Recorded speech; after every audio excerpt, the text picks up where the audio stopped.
படம் ஒன்று வருது பாருங்க, அது அன்னைக்கு அநேகமாக தமிழ்நாட்டில் எப்படி ஆட்சி மாற்றத்தை ஏற்படுத்தணும் திமுகவுக்கு தெரியும். திமுக சட்டமன்ற உறுப்பினர் விளாத்துறை மார்க்கண்டேயனை காவல்துறை கைது பண்ணிருக்காங்க.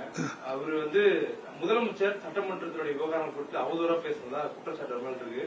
அவர் கைது பண்ண பிறகு அவருக்கு மாத்திரைகளும் கொண்டு செல்ல கொடுக்க அனுமதிக்கல அப்படிங்கறதெல்லாம் சொல்லப்படுது. தொடர்ந்து திமுகவுடைய சட்டமன்ற உறுப்பினர்ல இந்த அரசுல கைது ஆகிட்டே இருக்காங்க. இதுக்கு முன்னாடி முன்னாள் அமைச்சர் அனிதாதாசன் கைதானாரு, முதலமைச்சர் கூட அவதூறா பேசி. இப்போ அடுத்த சட்டமன்ற உறுப்பினர் மார்க்கண்டேயனும் கைதா இருக்காரு. திமுக எப்படி பாக்குறது? திராவிட முன்னேற்ற கழகத்தை பொறுத்த மட்டிலும் இது மாதிரி அச்சுறுத்தல்கள் எல்லாம் கண்டு பயப்படுகிற கட்சி இல்லை. எமர்ஜென்சியை பார்த்தவர்கள், சிறைச்சாலைக்கு பல முறை சென்று வந்தவர்கள். ஆகவே நாட்டுக்காகவும் மொழிக்காகவும் பல போராட்டங்களை நடத்தி சிறையில் இருந்த கட்சி தான் திமுக. சட்டத்தை எரித்தோன்றதுக்காக மதுரையில் 2 வருடம் தண்டனை பெற்று இருந்த கழகத் தோழர்கள்லாம் உண்டு. கோவை ராமநாதன் இந்தியர் போராட்டத்தில் கலந்து கொண்டு அப்பொழுது நடைபெற்ற சம்பவங்களுக்காக திருமணமாகி 2-3 மாசம் தான் ஆகுது. அவரை 4 வருஷம் தண்டனை கொடுத்து உள்ள அனுப்பிச்சாங்க. அதையெல்லாம் சந்தித்த கட்சி திமுக. இதெல்லாம் தெரியாம நீ புதுசா ஆட்சிக்கு வந்திருக்கிறவங்க யாராவது பக்கத்தில் இருக்கிறவங்க வரலாறு சொல்லணும். அதாவது ஒருத்தர் விமர்சிக்கிறார் என்று சொன்னால் ஜனநாயகத்தில் அந்த உரிமை இருக்கிறது. இன்னும் வெளிப்படையாக நினைவில் பசுமையாக இருக்கிறது.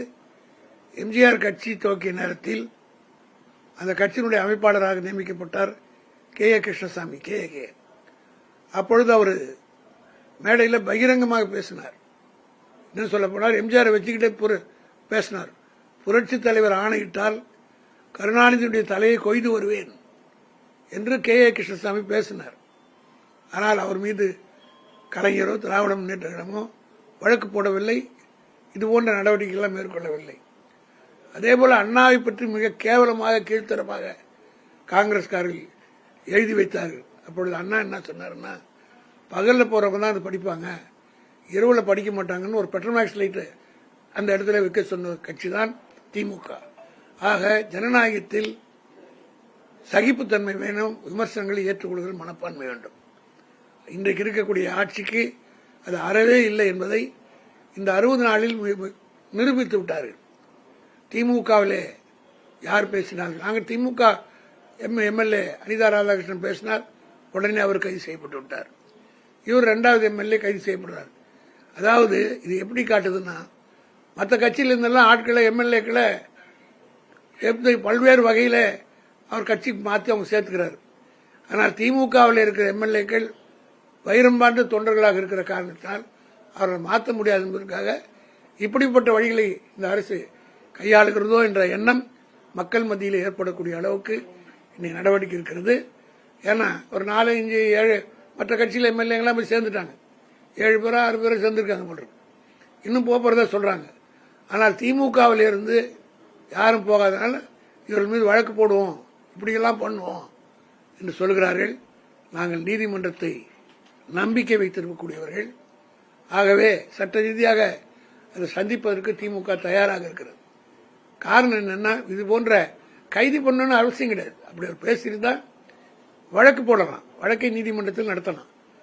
கைது எப்ப பண்ணணும்னா, ஒரு ஆள் ஆப்கான் நாட்டை விட்டு ஓடி விடுவார், வெளிநாட்டுக்கு போய் விடுவார், ஓடி விடுவார், தலைமறைவாய் விடுவார்னா அரெஸ்ட் பண்றதுல நியாயம் இருக்குது.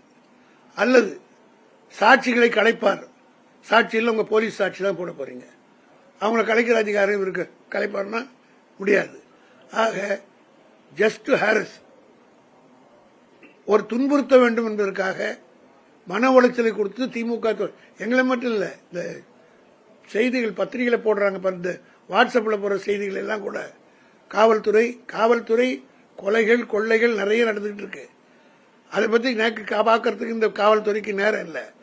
திமுகவை பற்றி ஆதரித்து யாராவது செய்தி போட்டால் வாட்ஸ்அப்லோ அல்லது இன்ஸ்டாகிராம்லயோ போட்டா, காவல்துறை நான் கேள்விப்பட்டேன், காலையில கூட ஒருத்தர் நண்பர் தம்பி வந்து சொல்லிட்டு போனார், ஒரு இளைஞர் செய்தி போட்டிருக்கார், அவருக்கு ஃபாலோவர்ஸ் யாரப்பால 60,000 பேர் அதை பார்த்திருக்காங்க. காவல்துறை போய் அங்க மிரட்டி அதெல்லாம் நீக்கியிருக்காங்க. அதுக்கப்புறம் ஒரு ட்விட் போட்டிருக்காரு, அது 10,000 7,000 பேர் பார்த்துருக்காங்க, அதையும் எடுத்துருக்காங்க. பண்ணதோடு மட்டுமில்ல, அவங்க தாய் தந்தையர்கிட்ட போய் போலீஸ் கமிஷனர் ஆஃபீஸ் நான் பகிரங்கமாக இந்த ஆட்சியின் மீது குறை சொல்கிறேன், நிரூபிக்கிறது தயாராக இருக்கிறேன். சின்ன பசங்க, காலேஜில் படிக்கிற பசங்க, அவங்க திமுக தான் அவங்க உணர்வோடு அந்த செய்தியை வெளியிட்டார் என்பதற்காக அவர்களை மிரட்டி, அவருடைய பெற்றோரை மிரட்டி, வீட்டுக்குள்ளே போய் இரவு நேரங்களில் விசாரணை என்ற பெயரில் அச்சுறுத்தி பயமுறுத்தி இருக்கிறார்கள். அதே போல புதிய தலைமுறையிலே விமர்சனம் செய்த விமர்சகர் விஜயன் அவர்களை இந்த காவல்துறை பணி இதெல்லாம் நாட்டில், தமிழ்நாட்டில் நம்ம இது போல பார்க்கவே இல்லை. இதெல்லாம் இப்ப நடக்குது. ஆனால் அதே நேரத்தில் கொலையும் கொள்ளையும் கற்பழிப்பும் நித்து நடந்து கொண்டிருக்கிறது. காவல்துறைக்கு அந்த வேலை பார்ப்பதற்கு நேரம் இல்லாமல் திமுகவையும் இந்த ஆட்சி விமர்சிக்கிறவர்கள், ஏன்னா இப்ப விமர்சிக்கிறவர்கள் யாருமே இல்லை திமுகவை தவிர, மற்றவங்க எல்லாம் அந்த பக்கம் போயிட்டு தான் ஒரு எண்ணம் இருக்கு. ஆனால் ஒன்றை மட்டும் சொல்கிறேன், ஒற்றை மனிதராக இருந்தாலும் திமுக காரன் நடு ரோட்ல நின்று கூட மனதில் பட்டதை வெளிப்படையாக பேசக்கூடிய தொண்டர்களை பெற்றிருக்கிற கட்சி தான் திமுக. எத்தனை பேரை வைக்க முடியும் இந்த அரசாங்கம்? 2 பேரை வச்சுட்டீங்க. இதே மாதிரி எல்லாம் தொடர்ந்து அதாவது கைதின்னா ஒரு பயம் இருக்கணும். அந்த பயம் தெரிஞ்சிருச்சுங்க அப்புறம் எல்லாரும் பேச ஆரம்பிச்சிடும், சட்டம் ஒழுங்கு கெடும். இதெல்லாம் பக்கத்தில் இருக்கிற அதிகாரிகள், ஏற்கனவே அனுபவம் உள்ளவர்கள் ஆட்சிக்கு சொல்லணும், கேஸ் போடுங்க. பேசுறாங்களா கேஸ் போடுங்க, டெஃபமேஷன் போடுங்க, அதை நீதிமன்றத்துக்கு வர சொல்லுங்க. ஜெயலலிதா பேரிலே என் மேல 16 கேஸ் இருந்தது, கலைஞர் தளபதி மேல 40 கேஸ் இருந்தது. அந்த கேஸுக்கெல்லாம் எங்களை யாரும் அரெஸ்ட் பண்ணல, வழக்கு போடுவாங்க. ஒரு காவல்துறை தானே போட்டுச்சு. எத்தனை பேர் வெற்றி கொண்டான் மறைந்து விட்டார், 300 கேஸ் போட்டாங்க அவர் மேல. அவரு எவ்வளவு பேசினார்ன்றது அது பேச்செல்லாம் கேட்டு போட்டு பார்க்கணும். இன்னைக்கு இருக்கிற முதலமைச்சர் அவங்கள விட, ஜெயலலிதா விட, எம்ஜிஆரை விட இவர் ஒன்றும் பெரிய தியாகம் பண்ணிட்டு ஆட்சிக்கு வந்தில்லை.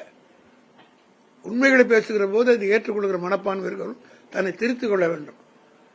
எங்களை போல ஒரு 63 வருஷத்துக்கு மேலாக ஒரே கட்சியில் அரசியல் இருக்கிறவர்கள் இதை எங்களை விட மிக வயதிலே குறைவாக வந்திருக்கிற முதலமைச்சருக்கு பக்கத்தில் இருந்து சொல்லுகிற வாய்ப்பு இல்லாவிட்டாலும் மற்றவர்களுக்கு மூலமாக கேட்டு தெரிந்து கொண்டு செயல்பட்டால் அவருக்கு நல்லது. திமுகவை கேஸ் போட்டு ஜெயிலுக்கு அனுப்பிச்சு அழிச்சிடலான்னு நினைச்சா அவனை விட உலக மகா மடையன் யாரும் இருக்க முடியாது என்பது ஆணித்தரமாக எங்களுக்கு இருக்கிற கருத்து. ஆகவே இதுபோல எத்தனை வழக்குகள் போட்டாலும் சந்திப்பதற்கு தயாராக இருக்கிறோம். ஆனால் இது அரசாங்கத்துக்கும் மக்களுடைய வரி பணத்துக்கும் வீணான செலவு என்பதுதான் என்னுடைய கருத்து. திமுக விமர்சிக்கும் போது சில இடங்கள்ல வார்த்தைகள் தவறா பயன்படுத்துறாங்க, ஒருமையில பேசுறாங்க, எலும்பு முறிப்பேன் அப்படிங்கிற மாதிரி ஒரு சட்டமன்ற பேசுறாரு, இது ஏற்புடையதா அப்படிங்கிற கேள்வியை முன்வைக்கிறாங்க. அவர் எந்த நோக்கத்தில் பேசினார், எந்த அர்த்தத்தில் பேசினார் என்பதை நீதிமன்றத்தில் அவர் நிரூபிப்பார். ஆக நான் தான் சொன்னேன், கே கிருஷ்ணசாமியை விடவா மார்கண்டேயன் பெரிய ஆளு. எம்ஜிஆர் புரட்சி தலைவர் ஆணையிட்டால் கருணாநிதி தலையை கொய்து வருவேன்னு சொன்னார். அவர் மேல கேஸ் போட்டு உள்ள அமைச்சிடுவாங்க.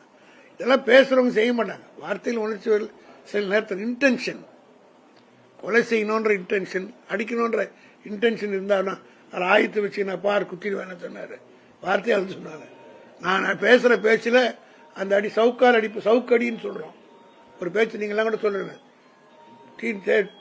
செய்தி போடுமா ஸ்டாலின் சவுக்கடி கொடுத்தார். அவர் பேசுற பேச்சு வேகமா இருந்ததுன்னா அப்படி ஒரு தலைப்பு கொடுக்குறீங்க. அதுபோல அந்த கண்ணோட்டத்தில் எடுத்துக்கணுமே தவிர இன்டென்ஷனலா உள்நோக்கத்தோட அடிக்கிறதுக்கு பிளான் பண்ணி வந்தாரானா கிடையாது. நீங்க சொன்னதுக்கு டிட் ஃபார் டாட், மூடுவேன் கதவை மூடுவேன் முதலமைச்சர் சொன்னார். அதற்கு வார்த்தையால் நாங்கள் அடிச்சுட்டு வெளியில வருவோம் அப்படின்னு சொல்லியிருப்பார். அது கோர்ட்ல பார்த்துப்பார். அவ்வளவுதான். நீதிமன்றங்கள் இந்த மாதிரி போடும்போது டெஃபமேஷன் வழக்குக்கு தேவையில்லாத மற்ற செக்ஷன்ஸ்ல வழக்கு போடுறீங்கன்னு காவல்துறையை நீதிமன்றம் கண்டிக்கிறது. இதையெல்லாம் பார்த்து திருத்திக்கணும். இல்லைன்னா இந்த அரசாங்கத்துக்கு மிகப்பெரிய, நான் என்ன சொல்றேன், எவ்வளவு பிரச்சனைகள் டெய்லி பத்திரிகை திருப்பினா நிறைய ஊடகங்கள்ல காட்டிக்கிட்டே இருக்கீங்க. போலீஸ் இந்த வேலை பார்த்து அந்த வேலை பார்க்கறதுக்கு நேரம் இருக்காது. அதனால இதெல்லாம் சாதாரண நிகழ்ச்சிகள். ஒரு கேஸ் போடுங்க, ரெஜிஸ்டர் பண்ணுங்க, எஃப்ஐஆர் போடுங்க, கோர்ட்டுக்கு வர சொல்லுங்க, கேஸ் நடத்துங்க, நீதிமன்றத்தை ப்ரூவ் பண்ணுங்க, உள்ள அனுப்புங்க. நான் உதாரணத்துக்கு சொல்றேன், கலைஞர் மேல இதெல்லாம் இன்னைக்கு இருக்கிறவங்களுக்கு தெரியாது. நாத்திக ராமசாமின்னு ஒருத்தர் என்ன பண்ணாரு, கலைஞர் மேல இப்பதான் அவதூறா பேசினார். இப்போ 67க்கு முன்னாடி கட்சியின் பொருளாளராக கலைஞர் இருந்தார். அப்போ அந்த கட்சி தேர்தல் நிதிக்கு வசூல் பண்ண பணத்தில் படம் எடுத்துட்டாருன்னு பூம்புகாரன் படம் வந்துச்சு. அந்த படம் எடுத்தாருன்னு சொல்லிட்டு நாத்திக ராமசாமி காங்கிரஸ் இருந்தார். அவர் பேசுறது கலைஞர் மான நஷ்ட வழக்கு போட்டார். கோர்ட்டில் நடந்தது. தண்டனை வாங்கி கொடுத்து சுப்ரீம் கோர்ட் வரல போய் ஒரு தண்டனை கண்பாய் 1 வருஷம் ஜெயிலில் இருந்துட்டு வந்தவர் தான் நாத்திக ராமசாமி. ஆக எங்களுக்கு எப்படி கேஸ் போடணும்னு தெரியும், எப்படி நடத்தணும்னு தெரியும். பாதிக்கப்பட்டாலும் போடட்டும். விஜய் தனிப்பட்ட முறையில் பாதிக்கப்பட்டாருன்னா அவர் போட சொல்லுங்க. தனிப்பட்ட முறையில் கேஸ் நடத்த சொல்லுங்க. இது வந்து பொதுமக்கள் பகுதியில் ஒரு நாளைக்கு எவ்வளவு செலவாக போகுது? அரெஸ்ட், மற்ற வேலைகள், இன்வெஸ்டிகேஷன், இதுக்கெல்லாம் ஒரு ஆர்டிஐல போட்டு ஒவ்வொரு கேஸுக்கு எல்லாம் போடுவோம். ஒவ்வொரு கேஸுக்கு இன்னும் கொஞ்ச நாள் பொறுத்தா. இப்ப மது கிண்ணத்தில் விழுந்து வண்டு போல மக்கள் இருக்காங்க. அதை எடுத்து இப்பதான் வெளியில விட்டுருக்கோம்.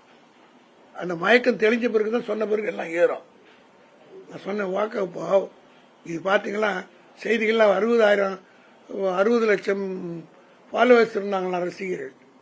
அந்த ரசிகர்கள் ஓட்டு போட்டு தான் அவர் வந்திருக்கிறார். இப்ப அநேகமா வந்து ஒருத்தர் பேப்பர் இந்த படம் ஒன்று வருது பாருங்க, ஒரு படம் ரிலீஸ் ஆக போதில்ல, அது அன்னைக்கு வந்து அநேகமா தமிழ்நாட்டில் அரசு விடுமுறையாக அறிவித்தாலும் அறிவித்து எல்லோரும் மக்கள் இலவசமாக போய் பார்க்கலாம் கூட அறிவித்தாலும் அறிவிக்கலாம். அறிவிக்கலாம், அதை பத்தி கவலை இல்லை, போய் பார்க்கட்டும். காரணம் என்ன, மக்கள் அந்த மயக்கத்தில் இருந்தாங்க. இப்பதான் அந்த மது கிண்ணத்தில் விழுந்த வண்டை எடுத்து வெளியில விட்டுருக்கிறோம். இன்னும் கொஞ்ச நாள் ஆகும் தெரியறதுக்கு. தெளிந்த பிறகு இதே மக்களை வைத்து எப்படி ஒரு ஆட்சி மாற்றத்தை ஏற்படுத்தணும் திமுக தெரியும், செய்வோம்.